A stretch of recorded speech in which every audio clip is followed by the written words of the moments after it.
Have you ever told yourself, "I'll start when I feel ready"? You stare at the task. Your chest tightens. Your hands stay still even though your mind is screaming for movement. And somehow, you wait. Not because you're lazy, but because there's a silent agreement inside you. You won't act until it feels safe. But here's the truth no one tells you. That moment of readiness, it's not real. It's a dopamine-soaked fantasy your mind created to avoid discomfort. A trick your nervous system plays to keep you in familiar pain. Because familiar pain feels safer than unknown progress. And every time you wait for that feeling to come, you reinforce the very circuitry that's sabotaging you. You're not preparing. You're procrastinating with purpose. You're not building confidence. You're building a habit of avoidance. You think you need motivation. You think you need clarity. But what you really need is to stop worshiping the illusion of certainty. Because readiness isn't something you wait for. It's something you create. With trembling hands, with breath that shakes, with a voice that quivers but speaks anyway. And if you can sit with the discomfort, if you can walk with the tension instead of running from it, you'll find something stronger than confidence. You'll find agency, discipline, direction. So before you scroll away, answer me this. What have you been postponing until it feels right? And what would change if you stopped waiting and started moving? Because this might be the only moment you'll ever get to stop the pattern, and you're already in it. You've been told your whole life that when the time is right, you'll feel it, that you'll just know. But how many moments have slipped through your fingers while you waited for that mysterious click inside your chest? That warm certainty, that inner green light? Let's be brutally honest. Readiness is not a signal from the universe. It's a script your mind learned to survive uncertainty. And the script isn't always written by you. Here's what's really happening. When you say, "I don't feel ready," what you're really saying is, "This doesn't match anything I've survived before." That's not fear talking. That's your nervous system predicting danger, not detecting it. According to neuroscientist Lisa Feldman Barrett, your brain doesn't just sense emotions, it constructs them. It uses past experiences to predict what's coming next. And if it can't find a match, it throws out a warning, a chill in your spine, a tightening in your gut, a whisper that says, "Not yet." But that whisper isn't wisdom. It's a loop. A loop built from everything you were told as a child. When to speak, when to sit still, when it was safe to be seen. A loop reinforced every time you paused in doubt instead of stepping forward in fear. And the more you obey it, the more it owns you. Think about it. Readiness feels identical to safety. That's the trap. So when your brain hasn't practiced a moment before, when it can't simulate a guaranteed outcome, it interprets novelty as threat. And that's the lie. It's not that you're unmotivated. It's that your brain is trying to protect a system wired for emotional safety, not forward movement. You're not flawed. You're conditioned. You're not frozen. You're following an old map that no longer fits the terrain you're meant to walk. Here's the brutal twist. Most people wait their whole lives for a feeling that was never meant to arrive. Because readiness is not a precondition for action. It's a byproduct of action. You build readiness through movement. You train your nervous system to feel safe in motion. You don't wait for the sensation, you create it. The mind will always prefer the familiar, even if the familiar is stagnation, invisibility, or slow self-destruction dressed as caution. So the next time you say, "I just don't feel ready," stop. Ask yourself, is this fear, or is this a ghost of old safety patterns whispering through my nervous system?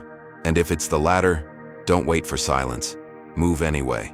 Move through the noise, the doubt, the resistance. Because readiness isn't something you feel, it's something you earn. Not through planning, but through proof. And that proof only comes when you stop asking for permission and start building evidence that you can. If readiness is a lie your nervous system whispers, then comfort is the reward it offers when you obey. And it's a trap, a silent, soothing one. You don't avoid action because you're weak. You avoid action because it feels dangerous, even when it's not. Here's what's really happening. Every time you procrastinate, every time you delay that call, that workout, that conversation, you're not choosing laziness. You're choosing emotional safety. Your brain, conditioned by years of subtle reinforcement, gives you a hit of relief the moment you back away. That feeling, that sigh of, "I'll do it later," it's a reward. And like all rewards, it reinforces behavior. B.F. Skinner proved that behavior followed by reward becomes habit. Not because you think it's right, but because your body learns that it feels good. And here's the brutal truth. Avoidance is emotionally addictive. You build a comfort loop, where avoiding discomfort brings immediate relief, and relief becomes the high. So now your nervous system pairs action with threat, and delay with safety. That's why starting feels like suffocating. Why the to-do list gives you chest pressure instead of clarity. Because your brain has confused progress with danger. You're not lazy. You've been trained. Trained to flinch at uncertainty. Trained to avoid anything that might challenge the fragile balance of internal relief. But this isn't just about productivity. This is about self-trust. Because each time you avoid, you don't just delay action. You erode belief in your own follow-through. Your mind watches. It remembers. It tracks every "not today" as another reason you're unreliable. So when you do want to act, you feel resistance, not from the task, but from the identity you've rehearsed over and over. And that leads to a brutal realization. You're not avoiding tasks. You're avoiding the person you don't believe you can be. But what if that version of you, the one who follows through, who finishes, who moves despite discomfort, isn't some future identity? What if that version begins with a single rupture in the loop? You don't need to be confident. You need to be willing. To feel the rising tension, the throat tightening, the heartbeat speeding up, and move anyway. That's how you break the reward cycle. You stop reinforcing relief and start reinforcing resilience. You teach your nervous system that action isn't a threat, it's transformation.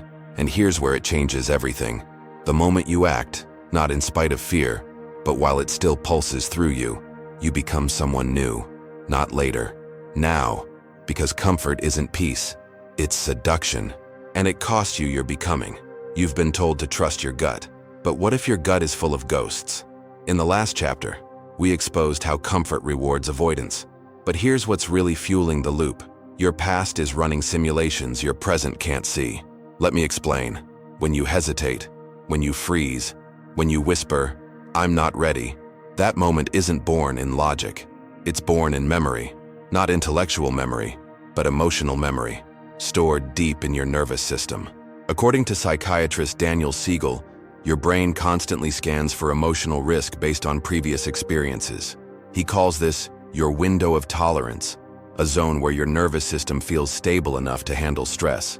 But if what you're facing now echoes something your body once registered as dangerous, failure, rejection, humiliation, your system doesn't wait for confirmation. It reacts, even if the threat is imaginary. That's why something as small as an unanswered message can feel like abandonment, or why starting a new project makes your chest compress like you're suffocating. It's not the task, it's what it reminds your body of, because your body remembers what your mind tries to forget. The issue? Your nervous system doesn't distinguish between then and now. It just reacts. It's trying to protect you from pain that already happened, by making you fear pain that hasn't. This is why so many people wait for certainty before taking action. They're not waiting for time or resources. They're waiting for the absence of threat, emotional, psychological, even physical. But here's the brutal twist. That certainty never comes. Because your body isn't looking for logic. It's looking for a feeling it's never known, safety in the unknown. So every time you say, "I just need to feel more sure," what you're actually saying is, "I need my past to stop echoing into my present." But it won't, unless you change the pattern. The path forward isn't to wait for a new emotion to show up. It's to show your nervous system a new experience.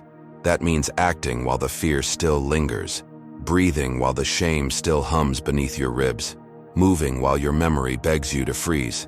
That's how integration happens. Not by erasing the past, but by proving to your body that the future is not a copy of it. You are not trapped in your trauma, but you are still carrying its script.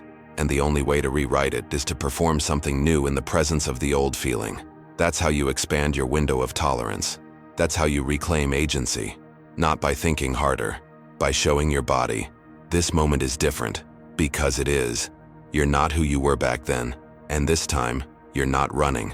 We exposed how your nervous system confuses the present with the past. But emotional memory doesn't just distort your sense of safety, it warps your sense of self. And that leads us to something deeper, something darker, shame. Because what if I'm not ready isn't just about fear of action, but about fear of being seen. You know the feeling. That subtle burn in your chest when you think about putting yourself out there. The invisible weight on your shoulders when someone asks what you're working on. The dry throat. The shallow breath. The sudden need to change the subject. That's not just hesitation. That's shame, disguised as caution. Psychologist Brené Brown defines shame as the belief that I am not enough. And the tricky thing is, shame rarely speaks directly. It whispers. It says things like, who do you think you are? You'll embarrass yourself. They'll see through you. You're not ready. See it now? Shame doesn't want progress. It wants protection, not just from failure, but from exposure. Because deep down, you don't just fear falling short, you fear being seen falling short. That's the wound. Not the task itself, but the spotlight that comes with owning your effort. So instead, you delay, you polish, you stay in the background, waiting for the mythical moment when confidence will erase the discomfort. But it never comes. Here's the brutal truth. You're not waiting to feel ready. You're waiting to feel worthy. And those are not the same. Worth doesn't come from perfection. It comes from participation, from choosing to show up imperfectly and letting the world see the mess as it unfolds. But shame hates that, because shame feeds on silence, and silence is where your potential quietly dies. So let's say it plainly. I'm not ready is often just a socially acceptable way to say, I'm afraid I'm not enough. But here's the shift.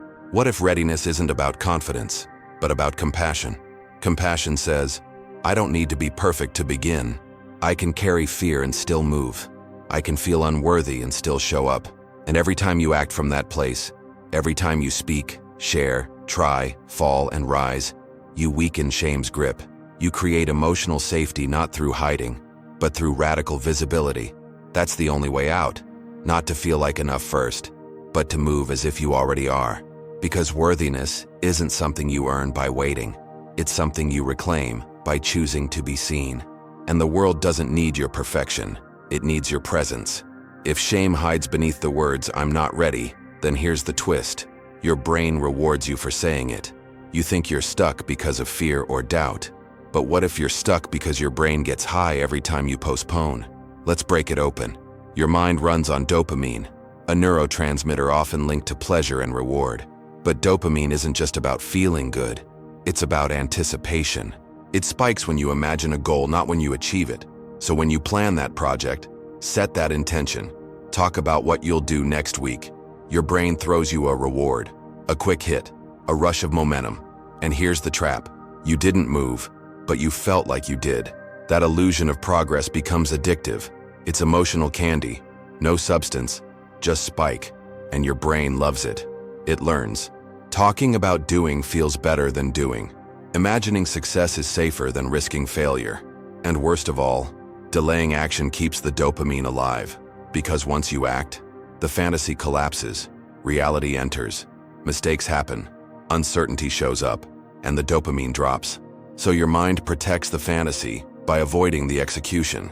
That's why you feel most alive when planning, but most anxious when starting. Why daydreaming about the gym feels good, but getting there feels like dragging bricks. Why setting goals gives you energy, but taking steps drains it. This isn't laziness, it's neurochemistry, and it's sabotaging you from the inside. Because every time you indulge in the pleasure of later, you reinforce a reward loop that favors comfort over growth. Your brain isn't wired for your highest self. It's wired for efficient survival. Low risk, low energy, high reward. But that survival mode, it kills transformation. So here's the brutal truth. You're not just avoiding action. You're addicted to imagining it. You're chasing the dopamine hit that comes from potential, not progress. But this is also your power. Because the brain is plastic. It can rewire. How? By pairing dopamine with follow-through. By rewarding movement, not just intention. Each time you start, while your body protests, while your mind screams, while the illusion of planning tempts you back, you teach your brain. Action, reward, not fantasy, not delay, not waiting, doing. This is how you reclaim momentum. You don't wait for the feeling. You train your chemistry. You override the illusion with evidence. Because the high of fantasizing is nothing compared to the steady power of becoming. And the longer you stay in the loop of almost, the more you rob yourself of actually. You've learned how your brain rewards delay. But here's what runs even deeper. Beneath the dopamine, beneath the shame, beneath the fear, the unbearable responsibility of choice. Søren Kierkegaard, the father of existentialism, said it simply: anxiety is the dizziness of freedom, not fear of punishment, but fear of possibility. And that leads us to a hidden truth most people never see. I'm not ready isn't always about risk. It's about the weight of authorship. Because the moment you choose, you collapse all other options. You can't unchoose. You can't unknow. You become accountable, not just to the outcome, but to yourself. That's what paralyzes you. Not failure, but becoming the one who could have succeeded and still didn't. So you wait.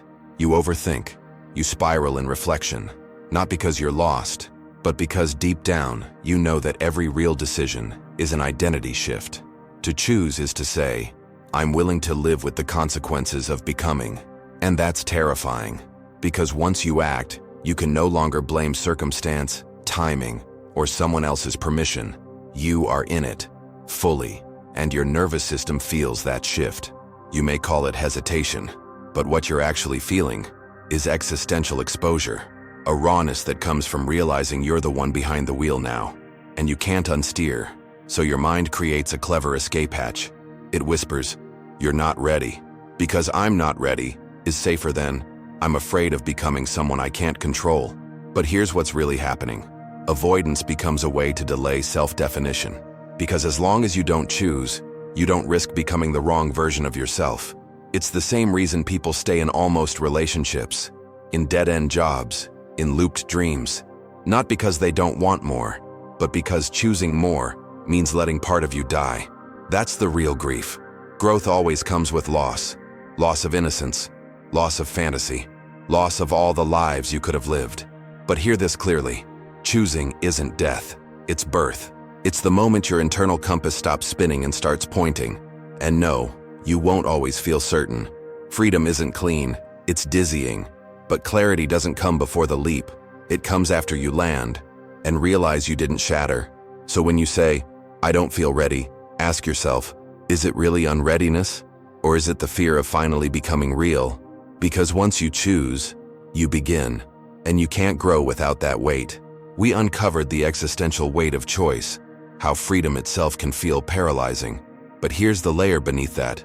What if your fear of becoming isn't just about responsibility, but about survival? Let's go deeper. Dr. Gabor Mate, a leading voice in trauma and addiction, reminds us that trauma isn't what happens to you. It's what happens inside you as a result. So when you hesitate, when you freeze, when you sabotage the very thing you say you want, you're not being irrational. You're being loyal. Loyal to the emotional logic you had to build to survive. As a child, you may have learned that achievement brought pressure, that visibility invited criticism, that asking for more led to rejection or withdrawal. So your system adapted. It linked ambition with abandonment, success with separation, action with pain. And now, decades later, your body still believes the same rules apply. You're not procrastinating because you don't care. You're protecting the little you who once got punished for trying. This is the hidden architecture of self-sabotage. You say, I'm not ready, but your nervous system is saying, if I step forward, I might lose love. If I succeed, I might be alone. If I change, I might be abandoned again. And here's the brutal truth. Your readiness isn't blocked by a lack of skill. It's blocked by grief. Grief for what you didn't get. Grief for the safety that was never secure. Grief for the parts of you that learned to shrink in order to belong. That grief becomes a silence inside you. A silence that says, stay small, stay quiet, stay safe. But that safety, it's outdated. It's based on a life that no longer exists. And if you keep waiting for readiness inside that old framework, you'll never move. Because the system you're trying to protect no longer protects you. So what do? You stop negotiating with the past. You stop asking your childhood wounds for permission to evolve. You move, slowly, gently, deliberately.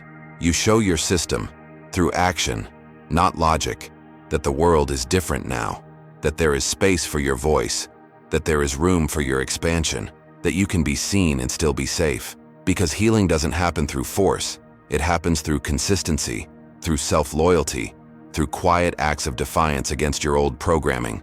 This is how you build a new pattern, not to erase your trauma, but to grow beyond it. So the next time you whisper, "I'm not ready," listen deeper. Ask, is this unreadiness, or is it the echo of a younger me trying to stay alive? And if it's the latter, hold that part of you close and take one step forward anyway. You've spent your whole life trying to be ready, trying to feel safe, certain, approved, aligned. But here's the quiet truth we've uncovered. You were never supposed to feel ready. You were supposed to live anyway. In the last chapter, we saw how trauma teaches you to wait. Wait for permission. Wait for peace. Wait for the fear to stop. But what if waiting is the very thing that keeps you in pain? And this leads us to the most radical shift of all. Not just psychological, but existential. Friedrich Nietzsche offered something most people aren't brave enough to hear. He who has a why to live can bear almost any how. But he didn't stop there. He gave us amor fati, the love of fate. Not just accepting life as it is, but loving the difficulty, the uncertainty, the tension itself. Not because it feels good, but because it's real. And what's real is where you transform. We've been told to chase ease, comfort, signs from the universe. We're sold the idea that growth should be smooth, curated, polished. But what if the discomfort isn't a problem? What if it's the portal? Because that knot in your stomach, that hesitation in your chest, that resistance that keeps returning, it's not a stop sign. It's a threshold, and most people never cross it. They wait to feel fearless. But the truth? Fear is not the enemy. It's the doorway. What if the question isn't, am I ready? What if it's, am I willing to walk with the weight? Because the version of you you're waiting to become, the one who moves boldly, speaks clearly, lives fully, they're not created by eliminating fear. They're built by acting through it. That's what amor fati teaches us. To stop resisting what is. To stop bargaining with the pain. To stop editing our reality so it feels more comfortable. Instead, we face it. We embrace the tension as the material of our evolution. You don't need perfect timing. You need presence. You don't need to feel ready. You need to feel committed. Because transformation isn't about escaping your life. It's about returning to it, fully, with everything you carry, and still choosing to begin, right now. Not when you've healed everything, not when the path is clear, but here, inside the uncertainty, inside the doubt, inside the imperfection that is still enough. So if you've been waiting for the sign, the shift, the surge of confidence, this is it. Not because the fear is gone, but because you're ready to stop making fear your guide. And if you can love even this mess, this moment, this version of you, then amor fati isn't a philosophy anymore. It's your freedom. So here we are. You've walked through the patterns, the lies, the illusions, the traps dressed as logic, the fears that weren't really fears, but memories, the shame that didn't belong to you, the comfort that slowly numbed you. And you've seen it now, clearly. Readiness was never the requirement. It was the excuse, a story, a shield, a habit. And here's the brutal beauty of it all. If readiness was just a story, you can choose to stop telling it. Because the truth you've felt, maybe for the first time in years, is this. You don't need to feel different to move.